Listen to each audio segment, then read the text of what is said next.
Hello. Hello, everybody, and welcome to this webinar.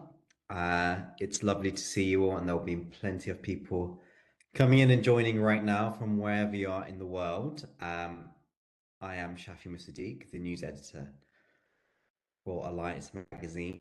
We really appreciate all of you for joining us today. I am really excited to delve into today's conversation about cross-border philanthropy with Africa in partnership with Myriad Alliance. And as people come in, I will let people come in and welcome you all. Before we delve into today's conversation, I am just going to run through our usual housekeeping rules for the audience. There are two ways you can get involved. Firstly, feel free to introduce yourself using the chat function on the bottom right-hand side of your screen. You should be able to see that in a little speech bubble. You can also use this chat if you're having any issues with your audio or video. Our team are on hand behind the scenes to help you if you need it. You can also put questions to our panelists at any time using the Slido Q&A on the right-hand side of your screen, as well as asking your own. You'll also be able to upvote other people's questions if you'd like to see their questions asked.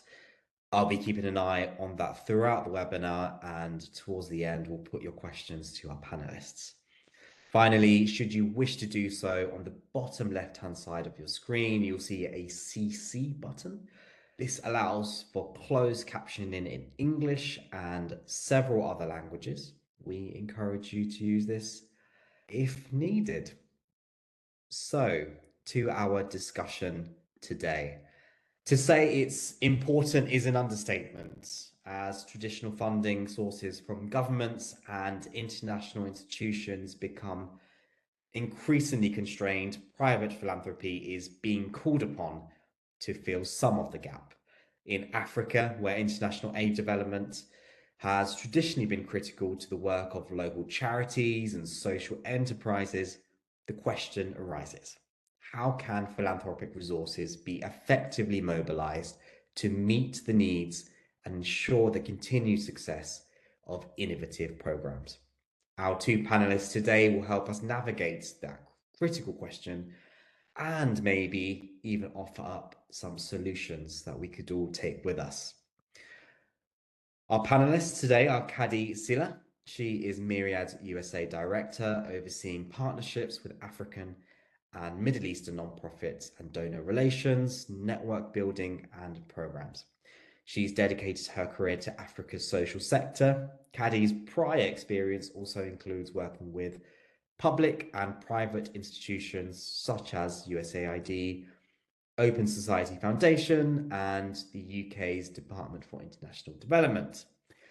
Kadi's passion for social justice and commitment to social impact in Africa is driven by her and her family's experience of being forced to leave their native Guinea in West Africa as refugees for settlement in New York. And we have Hervé Lissois, who is the head of Program Europe and International at the King Baudouin Foundation in Belgium, which is the largest private philanthropic organization based in Brussels, also home to the European Union. In his role, Hervé oversees strategic partnerships among a diverse range of philanthropists and both international and local organizations, with a primary focus on Africa as well as other regions such as Latin America and Asia. I want to start off, Kadi, with you. Philanthropy is famed generally for moving slow, but there really is no time to waste, particularly with the devastating cuts we've seen this year.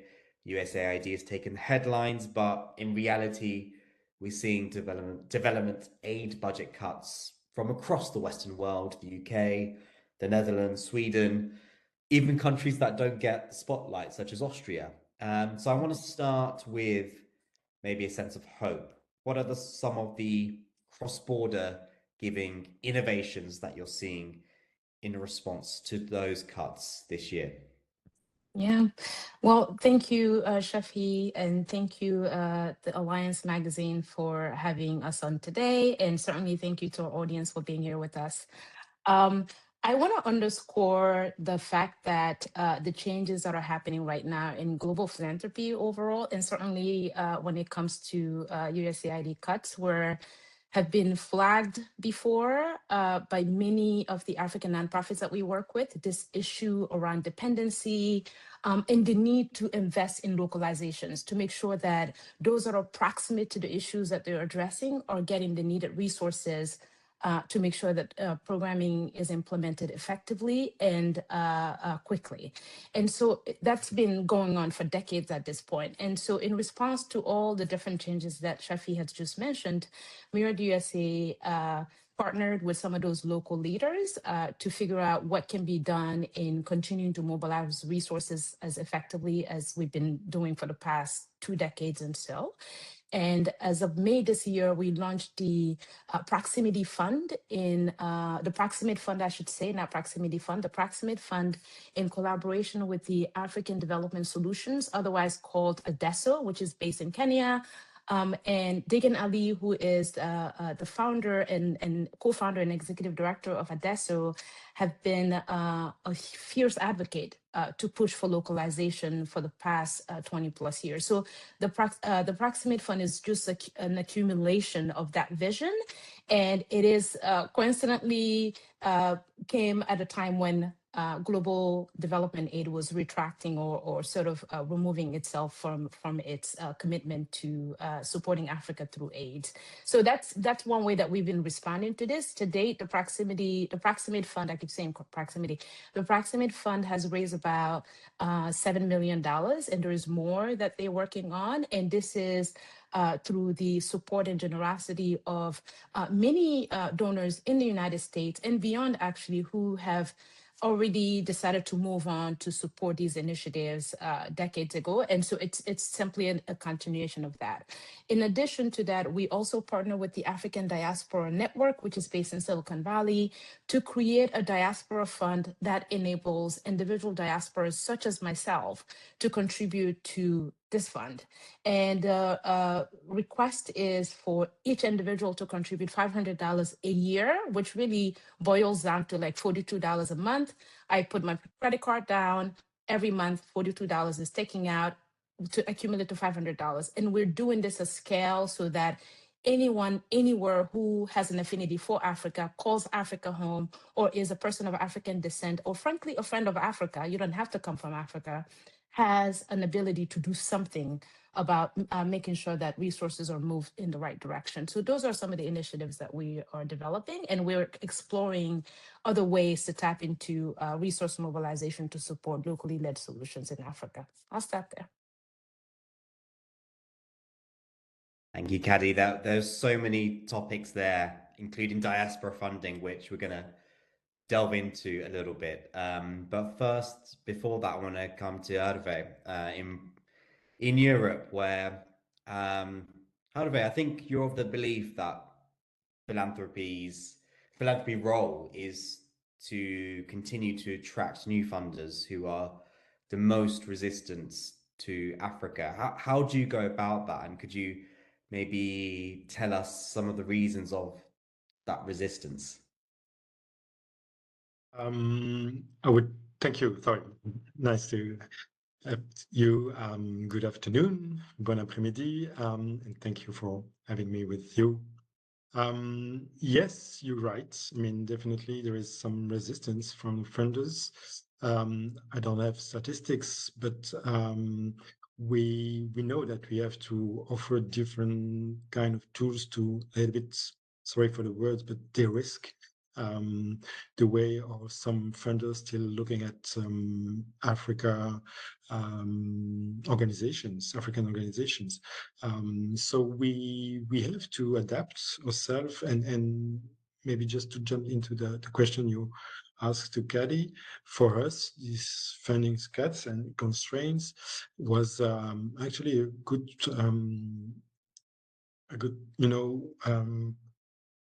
we can go to, because we need to speed up a little bit the project, the chantier we just opened up some years ago about, collaborative, lowering the threshold for new funders to jump into our funding solutions. So actually, it's I know it's easy to say, but it was an opportunity for us as some of our colleagues in Europe to look at the reality and say, stop talking about collaboration and adaptation and so on, just do it.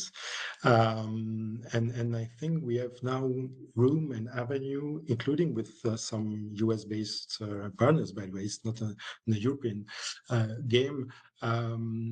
We are more keen than ever to say, okay, how can we do that? Even we don't have developed tools as Caddy mentioned, diaspora fund and so on.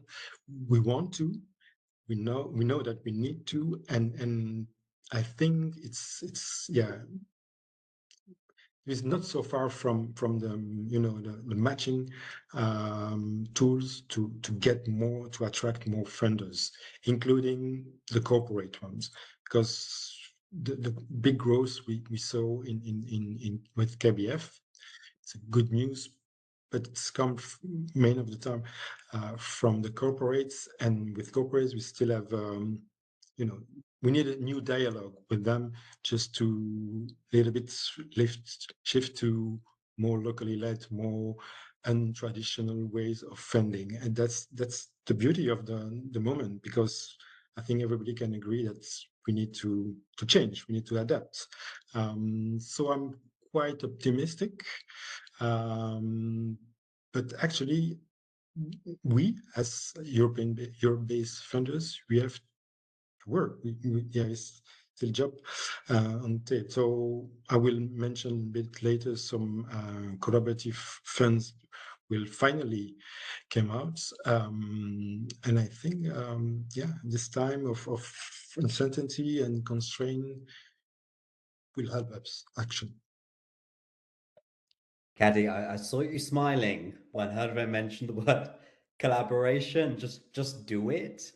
And I was thinking back to, diaspora philanthropy. Let's go into that. And I think if we're going to talk about who is the least resistance and who is probably uh, close as possible to flexible collaboration, would you agree is the diaspora who are leading the way in cross-border philanthropy, and maybe the cultural proximity as well as some of the knowledge-based expertise that they could bring to their peers?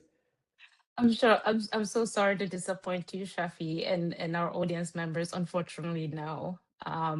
Just because it's diaspora doesn't make the process easier at all. I think, and there are many factors contributing to this. So obviously, I'm being too general here, and so take everything that I'm saying with a caveat. But there are certain general factors that can be shared, and one of them is really this concept of cash-based philanthropy, where you are supporting people that are outside of your immediate family.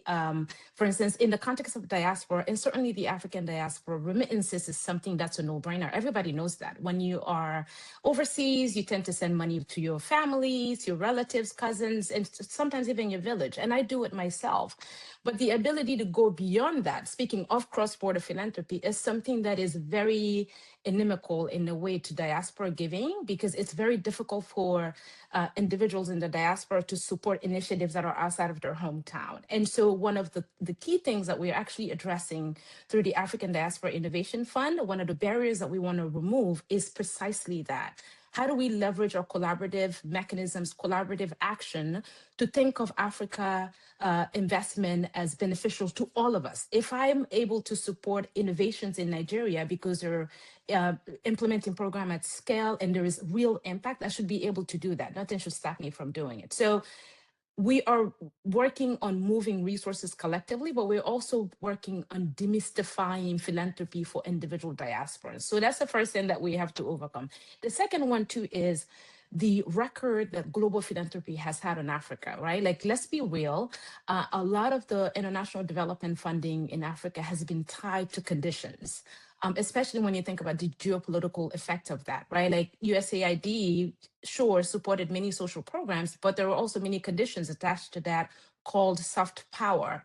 And I can tell you that many people in the diaspora, many Africans in the diaspora, are very suspicious about what is philanthropy doing on the continent, undermining power, undermining community efforts, and making people dependent on foreign aid, when in fact the goal is to provide catalytic funding, catalytic money, capital, either in philanthropy or returnable capital, to allow local organizations to deploy those capital as necessary. So that because of those barriers and that record, we also have to make sure that diaspora understands that what we talk about in terms of philanthropy has nothing to do with charity, because there's a tendency to conflict charity and philanthropy. We're talking about catalytic funding that can be used to do risk investment, social investment on the continent, to allow social entrepreneurs across Africa to develop new initiatives.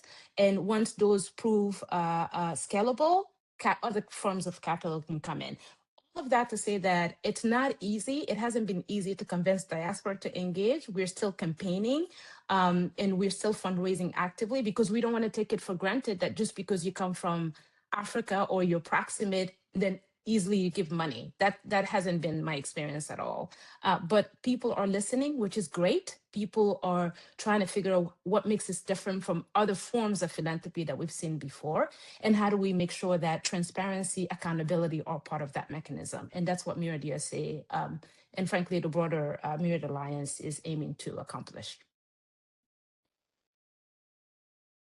Hervé, sitting in Europe, I think some of our audience members will be asking, what is your role in ensuring, trust is a big word that Kadi touches upon. How do you balance this positionality of yourself being in Europe, Hervé, but also playing a role in broadening and strengthening trust in cross-border philanthropy? Yeah, trust is a big word. You're right. I agree. I mean, sorry, I will just go back to the diaspora, because trust is one of the key aspects, and I agree with Kadi. It's not easy, and by the way, we are very bad with collaborating with diaspora. So we'll not explain how to do it. We know that we have to do much more, and I don't know. I will actually repeat some ideas coming from Senegalese colleagues and so on, because where I'm behind my screen in Europe, they just recommend us to look at the faith-based philanthropy. It's a mix of, trust and some, let's say, obligation or traditions. But actually, there is trust behind the ways, the flows, the money come from community individuals to, I guess, some of the projects were public benefits projects, and we are now just starting to look at how we can just how can we readapt the ways were to talk to diaspora. Honestly, the worst experience I had few months ago was a giving circle opportunity to respond to crisis in Eastern Congo. Maybe in Belgium, for historical reasons, there are diaspora, Congolese diaspora. And we say, okay, it's obvious they more or less know KBF. Of course, there is needs. So we just have to put someone in for fiscal effectiveness, new tool. And there was a complete failure. And I asked some guys, and why don't you use the opportunity, the big opportunity we offer to you? Say why we should use that only for this very specific crisis response. Where were you when we need you, or where were you when we request some attention? So it's we need to practice collaboration with any group, diaspora, of any kind of communities, and there was a big lesson. So the trust actually we can't just say trust us, believe in our capacity to facilitate and identify the right organization in the field. We combine with, um, how we quite recognize as a efficient institution in Belgium, in Brussels. We are proud member of Myriad Alliance as Myriad Europe, so they know we can mobilize different European entities. So it's a combination of factual and efficient tools, and the way we reshuffle a little bit the conversation we had. So yeah, traditional funders, it's okay. I mean, more or less, they have trust. They can follow us when we recommend them to go directly to locally led organization.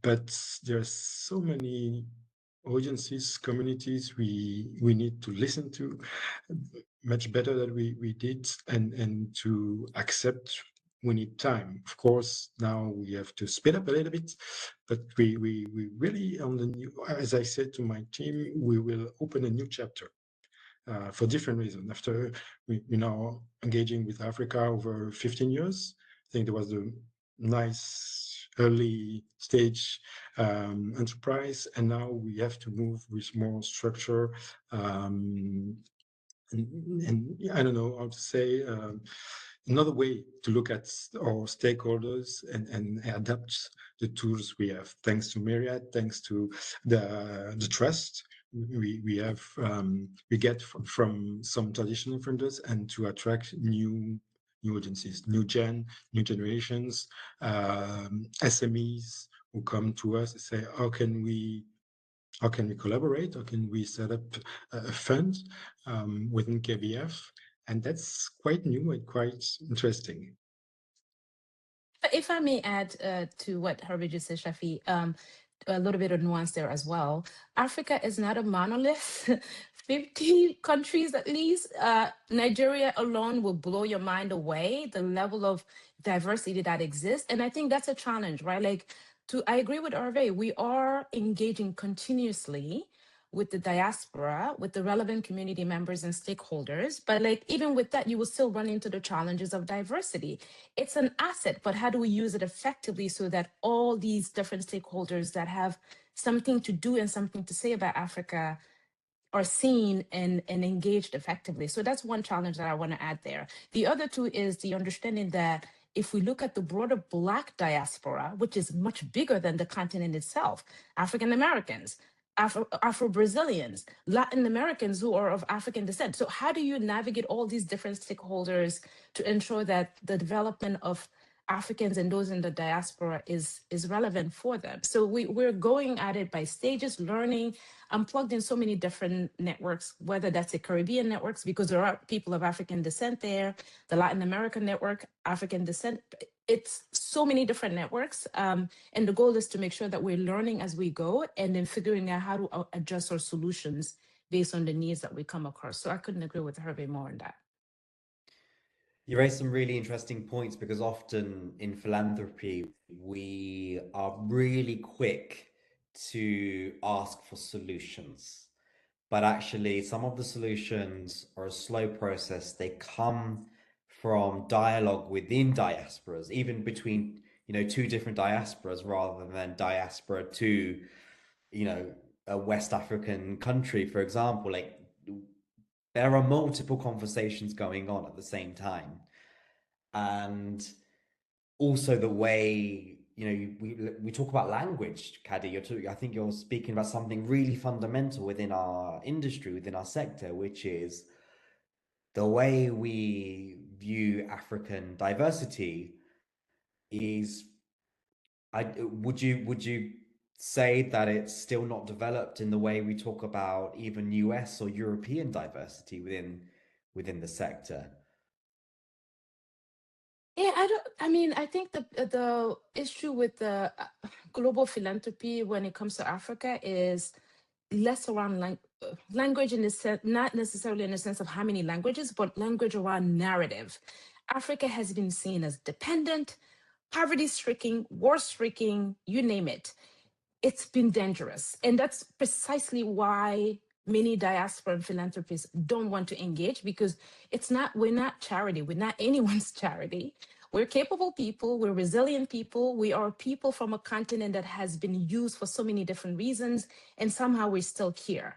And so from a Myriad USA perspective and also Myriad Alliance perspective, our role is, how do we look at these assets coming from a continent and the people to kind of continue to underscore that solutions exist to boost what's already there, as opposed to pushing this narrative of African dependency, poor children being, famished by war and stuff like. So I think, to your question, Shafi, language is really around narrative. We are interested in understanding that challenges exist in Africa, and frankly outside of Africa as well, in the diaspora, but we also are aware that opportunities and assets exist, and we're interested in leveraging those effectively. So we're not interested in or Africa, we're here to save you mentality. That's not what we do through the Myriad Alliance, and certainly not a Myriad USA. So we're interested in an asset-driven approach. And our hope is that when we engage with donors, we're providing them information to make better funding decisions that support those assets and capacity and capabilities, as opposed to making people dependent on them. So, yeah. I'm seeing a lot of questions coming in already, which is super early for our webinars. So clearly people are really engaged. Just a reminder to our audience, please put them in the Slido box. And also feel free to introduce yourself in the chat as well as we speak. I just want to throw in a statistic, which actually I reported on for Alliance magazine recently. It was from the Africa Collaborative. They are a collection of locally led grant makers looking to invest in African initiatives. And they said that less than 5% of global humanitarian assistance reaches locally rooted organizations. So, for example, of the money US foundations that are directly given to, for example, sub-Saharan Africa, only $1 in $4 is spent supporting local groups and initiatives. And they were talking about an imbalance that stalls progress and sidelines the very leaders best positioned to drive sustainable development. So I'm wondering, just to tether it to the conversations we're having, how do we leverage diaspora voices? How and could diaspora funders reshape this imbalance? Hervé, what are your thoughts?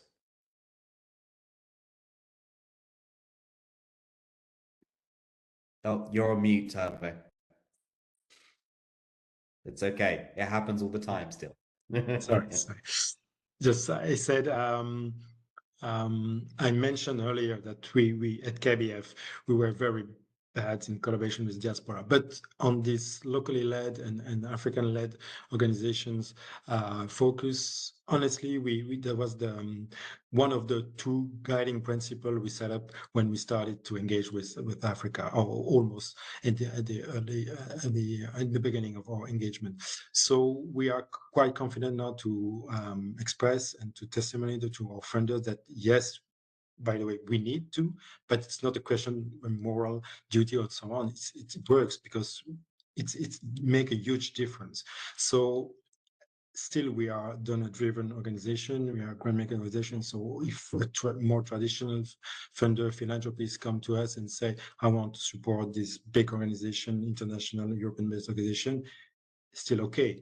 But more and more, we have a conversation, as we mentioned, and they follow us when we said, yes, we know, and for sure, there's a lot of organizations who are totally capable to do what you expect to see in time of 10 years, or I don't know. Sometimes it's surprising them, but actually, it's not so difficult to explain why and how. And of course, we de-risk, I mean, on the very basic aspect, not only systemic risk, but just, bank compliance and things like that. We take care of these back office issues, and they just have focus on what they want, what type of relationship they want. So, and that's why we also follow some of our best colleagues in the Netherlands. So we create thematic funds, and they open. So it's a pool fund actually, and they open to new contributors. And of course, they have a list. In fact, they have a list with some organizations depending on the type of funds and aim they want to reach. So it's not so rocket science actually. It's just a pool fund, a pool of and a list of great organizations, nice diversity, and even in quite fragile states. Sorry for the way I mentioned it, but they can follow what we experience over 10 years. And yeah, for sure, we have to do much more. We have to about the narrative. We're very bad in communication, by the way, and that's also one of the aspects we want to do better and to improve ourselves for the next chapter. So once again, I'm quite confident on the way to attract more funding and new funders. Maybe just let me mention that quite positive news also. Can you imagine then within Philia? So Philia is the membership organization for Europe-based foundations. 2 years ago, there was no interest group, no group about international funding, about Africa, Asia, Latin America, whatever. There was nobody gathered with this specific focus. So with some of our colleagues, we create a network within Philia, and actually we can acknowledge that we were very different actors, but we now able to learn from each other. And one of the members of the FINE network is very experienced with diaspora. Sorry, back again to diaspora. Another one have a more beyond money aspects, so investment, impact investment, and so on. So we can share and trust me, believe me, within 3-5 years we'll be able to do much more and finally do what we preach about collaboration and partnership, because we are the first one to say to our grantees, to our partners in the field, please make a coalition, a partnership. You have to find the good partners. Then finally we will do it also in as European-based funders. So I think that we are really on the good way to do better. Well, you've given us a lot of hope there, in a time when we need it. And it leads me very nicely into the next subtopic, which I want to touch on, is the potential role of technology in cross-border philanthropy. We've had previous webinars, particularly with Myriad Alliance, where we've looked at for example, the role of cryptocurrency as a mechanism for funding civil society in Latin America. I'm wondering, what is the role and the value of technology in Africa, and how can it be done in a way that is Africa-centric? Caddy. Africa-centric. That's a tough one, since many of the technologies are not built in Africa, but outside of Africa. All of that to say that typically Africans are not at the table in Silicon Valley to design Africa-centric products and services. That said, I think there are already models. I mean, there are M-Pesa. I'm thinking of M-Pesa as like one perfect model. I don't know if it's perfect, but like one powerful model. That's what I meant to say. M-Pesa as one powerful model that can be customized and scale for cross-border philanthropy. I mean, M-Pesa was initiated in Kenya, and it's literally been used across the whole Eastern Africa corridor and beyond. That said, the role of technology in moving resources across borders in Africa and in the diaspora cannot be underestimated. Like, for instance, the African Diaspora Innovation Fund and Mirrored USA, we have so many different ways to give, including through cryptocurrency, credit card donations, PayPal account, Venmo, you name it, it's all there. You could be anywhere in the world. If you have an affinity for this diaspora fund, you have an affinity for Africa or any community that is going to be the ultimate beneficiary of this fund, you can contribute through those assets, leveraging technology to contribute. It's unfortunately easier done outside of the continent than it is across the continent. Like I said, M-Pesa would be like maybe one exceptional difference there. And it's also limited in the sense that tools like M-Pesa are used for remittances, meaning you're in Kenya or South Africa. Well, they don't use it in South Africa, but you're in Kenya and you have family, let's say in Tanzania or Uganda. You can use M-Pesa and send them, transmit or remit money to support school fees or other consumption-based needs. And we consider that philanthropy in Africa. When you are transmitting cash to support relatives and family members with their immediate needs, that is philanthropy. What we're talking about, though, in terms of how we want to scale that's where the challenge is. How do we look at philanthropy beyond immediate relatives and families and communities to make sure that it's done across the continent? That's where the challenge lies. And we don't yet have a technology on the continent currently that can remit that effectively across borders. Although there are a couple of remittance-based platforms across the continent that are used for profit making, which also have been very successful. Nigeria has been very successful in that. South Africa has been super successful in that. But it hasn't been leveraged differently for philanthropy, and that would be our next stage of development. Adalbert, the same goes for you.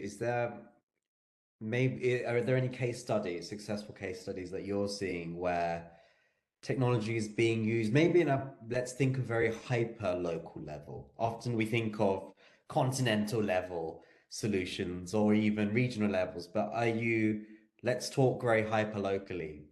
Could you give us any case studies? Frankly, not.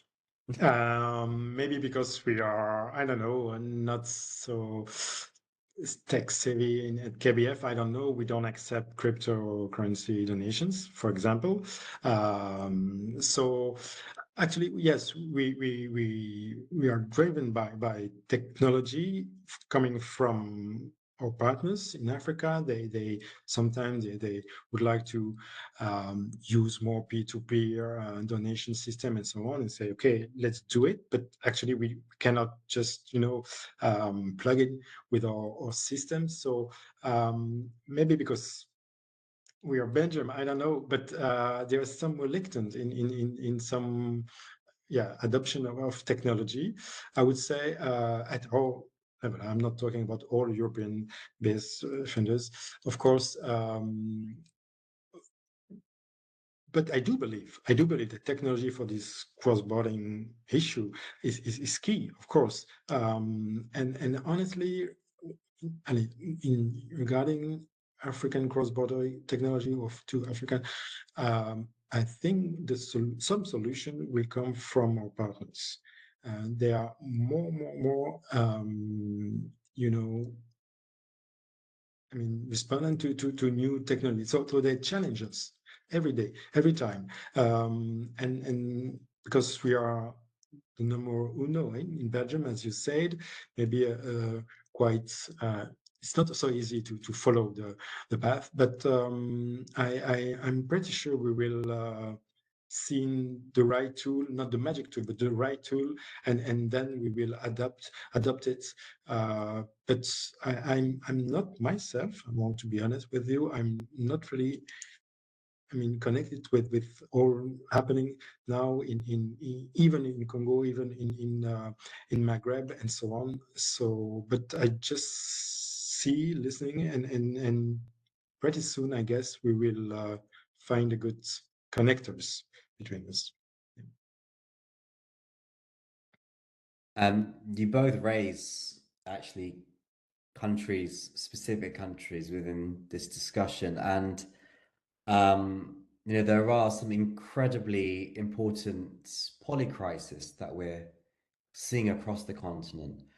In Sudan, in Congo, and actually a continent-wide climate-related crisis. Caddy, often I think we talk about these countries as problem countries. So often we talk about narratives, we talk about them as problem countries. And of course, there is a great deal of problems in and of itself in those countries. But perhaps it might surprise the audience because I know that you're of the belief that it's not a challenge. It's not a challenge to get the money in these places, right? The challenges and the barriers to cross-border philanthropy, particularly within these settings, is not what we might assume.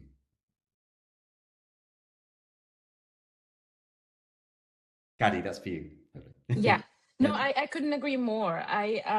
We have we in when I say we, I mean like Mirror USA in the US. We haven't had any issues transferring grants to Congo or Sudan, both South and North and South, or other countries that are in difficult situations, including my own native country of Guinea, right? I mean, we've had like 4 military coups at this point, but civil society is thriving. People are finding ways to work. They have things to do.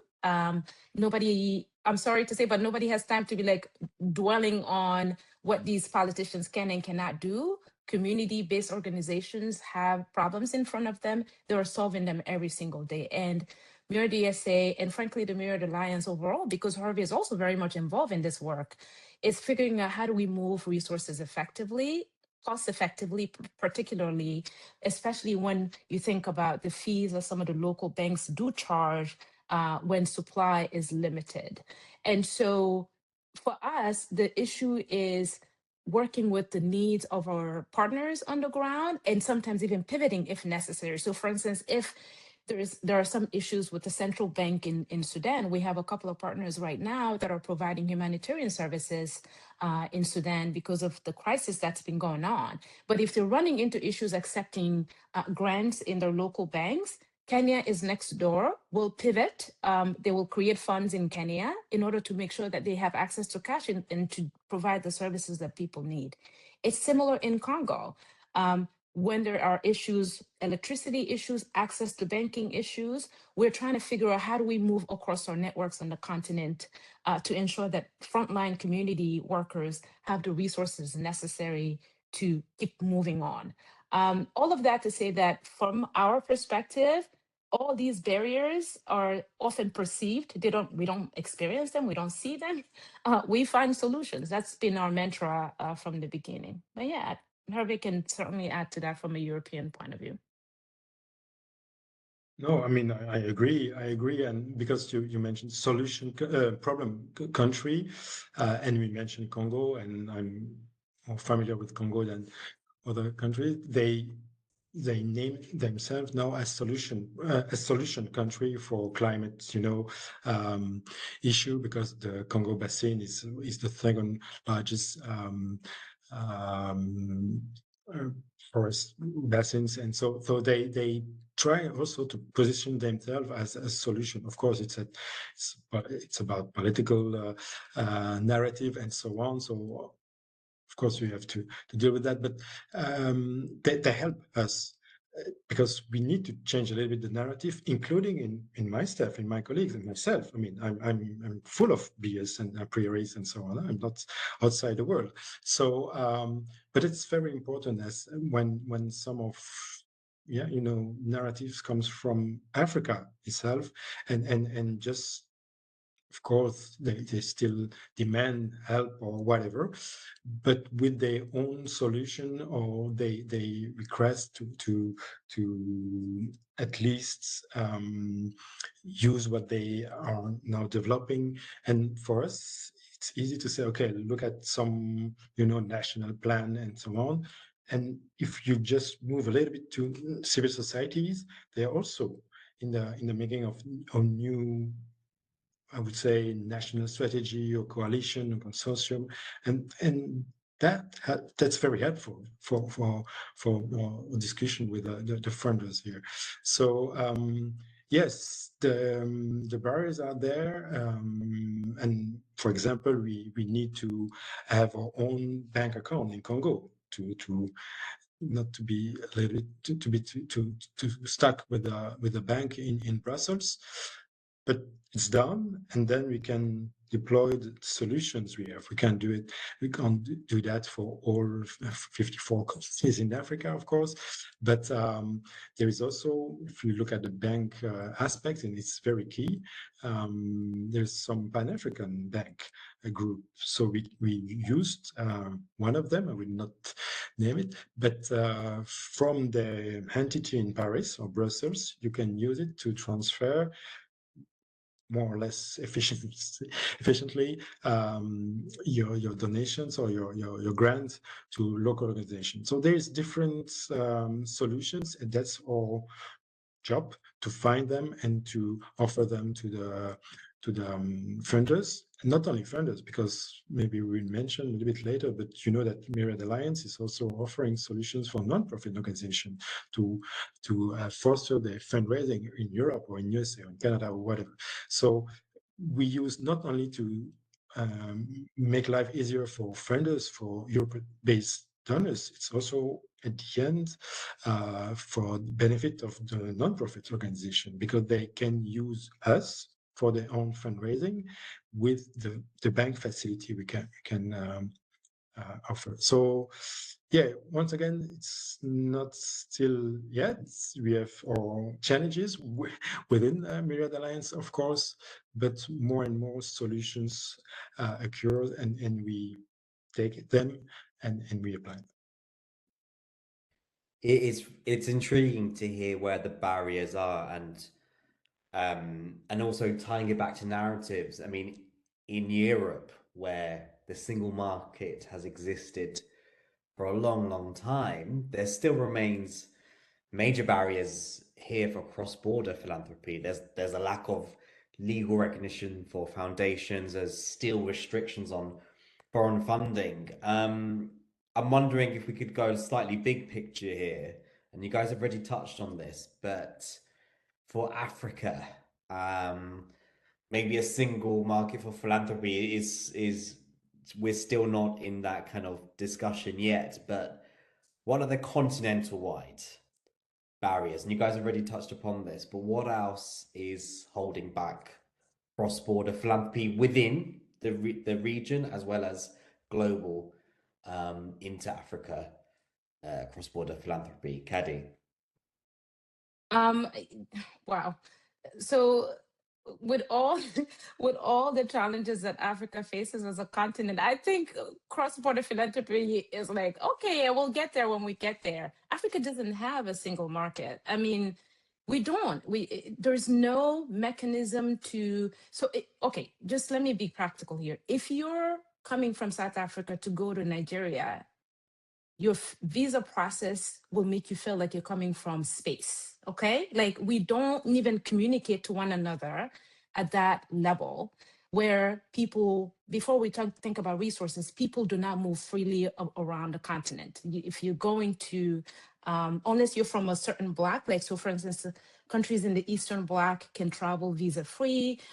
Countries from the ECOWAS, Western Africa, where I come from, people can travel visa free, except now Mali, Burkina Faso, Niger no longer want to be part of the ECOWAS system. And so now they're going through the visa process all over again. It's not easy to move across Africa.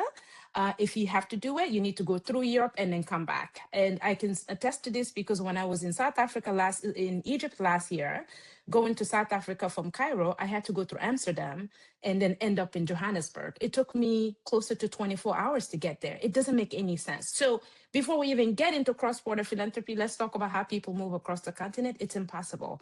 Now, there are countries in Africa that are quite advanced in their philanthropic mechanisms. South Africa is one of them.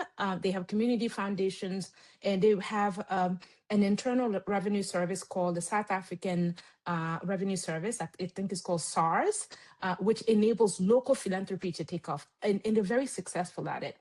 Nigeria would be second to that. And I think Morocco as well is very effective with local philanthropy. Now, if you are a funder in South Africa that is trying to move money to a nonprofit in Nigeria, that's never going to happen. The South African authorities will not allow you to do that. So money doesn't move across borders, and vice versa. The one organization in Africa right now that is trying to remove those barriers is called the African Philanthropy Forum. They were established as a spin-off of the Global Philanthropy Forum, which is based in Silicon Valley. And the African Philanthropy Forum, maybe for the past 15 years at this point, is trying to create a single philanthropic market for all homegrown philanthropists in Africa, and also enable Friends of Africa to engage through this network. It's easier for them to get money from the US because we're a member than it is for them to get money from Morocco to South Africa. They have two offices, one in Lagos and one in Johannesburg. It takes 6 months for one of their donor member in Casablanca to wire their membership from Casablanca to Johannesburg. And it takes Mirror the USA maybe 3 days to get the money there. So I think that tells you everything that you need to know, that we certainly don't have that cross-border mechanism yet. Thank you, Caddy. I think that's a whole other webinar in and of itself, isn't it? Because there's so much to say. We have just under 10 minutes left, so I'm going to go to some of the questions and comments in the chat. I am going to start off with a comment, actually. I think this is a comment from Josephine Lavoie. Hope I said your name right. She says, I'd like to gently challenge the idea that African families only give to meet immediate needs of their relatives. Yes, family support is central, but we also see people contributing to churches, mosques, health drives, funerals, school fees for children who are not their own, and community development efforts. That is philanthropy too, even if it doesn't always take the formal shape of foundations, organizations. Maybe the question is not whether philanthropy exists, but how we can build mechanisms to nurture and grow this giving culture into something that supports broader causes in health, rights, and development. I think, Caddy, that was a comment aimed for you. Do you want to respond to that? I love it. And I appreciate Josephine for your question. I think it is, I would caution that we look at the broader data and where the trends are. And indeed, when you look at remittances flows internationally, not just in the United States, but also from Europe as well. Africa, on average, receives billions of dollars. Last year from the US, I think it was $100 billion. The majority of those funds went towards consumption base, right? Like emergency relief funds for hospitals, and some education as well, food, and so on and so forth. So I think it's helpful to look at the broader picture here. The second thing that I want to underscore from Josephine's comment, she's so spot on. I completely agree that from an African perspective, we have groups that are called tontine. Some people call them susu. And they're like giving circles, basically. So how do we leverage existing networks like that to plug them in philanthropic giving? And the challenge has always been, again, I don't know any other country beyond my immediate surrounding. And that surrounding could be, I'm Nigerian, I'm Yoruba, so I'm giving to issues that are related to that. To my church, it's still personal, and that's really what philanthropy is. And for the African Diaspora Innovation Fund, the goal is, all of that is great. We're not saying one or the other. We're saying, how do we come together collectively to support incredible innovations that are happening on the continent, even if they don't happen in your backyard? So that would be my response to that. I think that's a response enough for you, Josephine. I'm going to move on to a question from Miriam Chinapa. I hope I have said your name correctly. From the Center for Law and Transformative Change, a Belgian-based CSO. Urva, this one I'm going to give to you because they're Belgian. Miriam says, philanthropic donors are often more flexible than institutional donors. In politically sensitive contexts, how can that flexibility be used to shift power so local communities and change makers truly define priorities and become co-authors of change? Yeah, thank you. I mean, easy to say, but I agree. And I just repeat what I previously said. We have no, I mean, KBF has no plan, no strategy, no projects. We don't do nothing. I mean, any projects in the field. We just support, we give money, grants to local organizations. So, I mean, technically, we just request from our proposal from the proposal to explain how they will address the issue they want to address, in terms of partnerships, in terms of methods, in terms of, I don't know, the timeline and so on. So they decide themselves. Saying that, I'm not saying that all proposals are accepted. That would be too easy, but we don't decide in Brussels, once again behind the screen or in the committee, the managing committee, what would be the best way to address this issue or this question. The only way we look at the proposal is, does it look like sufficient mechanism to have in term of 10 years, 5 years, 10 years, they can reach the target they want to reach. But we actually follow the strategies, we follow the methods they want to do. So I think, yes, shifting the power, we manage the money, but they decide how they will use the money and how they will tackle that. What we don't do is to finance, to grant authorities, governments. I mean, we can talk about that, but that's the only, I would say, red tape we made. We recommend, suggest, or grantees to partner with local authorities. Of course, it's a key actor, but we don't, finance. We don't fund the governments or even local authorities.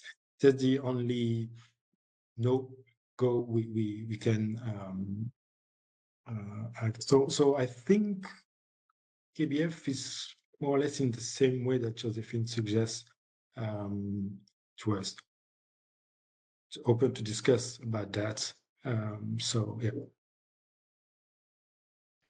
Caddy, I'm going to let you have the final thoughts, because Hervé mentioned the phrase we've all been saying for a few years now, which is shift the power. So final thoughts from you on how does cross-border philanthropy, how is Myriad USA, how are you thinking about shifting the power? Oh, shifting the power. Okay, that's a big one. I'm still a kid. I'm still a kid, I promise. Shifting the power so for us, I think it's more, how do we make the voices of locally led leaders, proximate leaders and organizations central to funding decisions? And we do this in myriad ways. We are looking at providing thought leadership on panels such as these ones. Our hope is to inform the broader philanthropic space to understand the value that these locally led entities and leaders are driving, and also do it in such a way that donors understand that not only is it cost effective, it's also creating the impact that they wish to see. So for us, I don't know if it's shifting the power, but it's certainly changing the narrative so that people understand the value that there is to support proximate leadership directly. And put in the decision, once the resources are there, step out. These people live in these communities, they know what their needs are. You need to take a seat back and then let them drive the impact that you wish to see. So that's how we're thinking about it. That's a great way to end. I mean, these webinars are just a ripple in the ocean towards that change. I hope so. I think we all believe in that. Caddy, Hervé, thank you so much. The sun is setting where I am, which is why the lights are progressively shining on my face, which means it's time to go. So thank you, everybody, for joining on today's webinar. Thank you to Myriad Alliance and Myriad USA as well for their partnership today. Please continue the conversation online, on social media, LinkedIn, anything that's at your disposal. We'd love to hear more from you. Until then, thank you very much and take care. Thank you, everyone.